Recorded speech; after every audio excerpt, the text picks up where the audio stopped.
బలం కోసం చేసిన తపస్సు. బుద్ధి లేకపోతే వినాశనమే. ఒకప్పుడు మహిషాసుర అనే రాక్షసుడు ఉండేవాడు.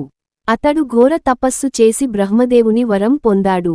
నేను ఏ దేవుడిచేత, ఏ పురుషుడిచేత చావకూడదు అనే వరం. వరంతో బలం పెరిగింది, కాని వినయం తగ్గిపోయింది.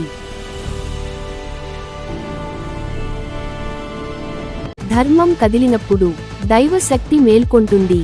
వరంతో అతడు దేవతలను ఓడించాడు, స్వర్గాన్ని ఆక్రమించాడు, లోకాలను అల్లకల్లోలం చేశాడు.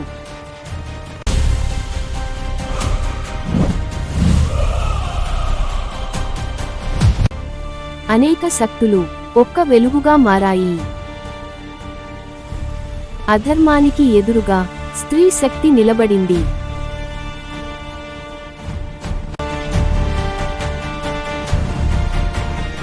అధర్మానికి ఇదే అంతం.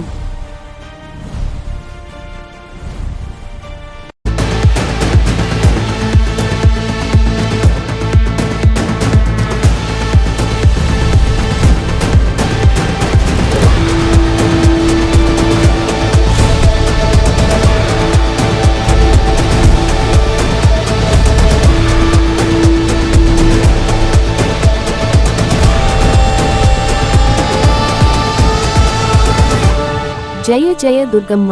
ధర్మ విజయం సాధించింది.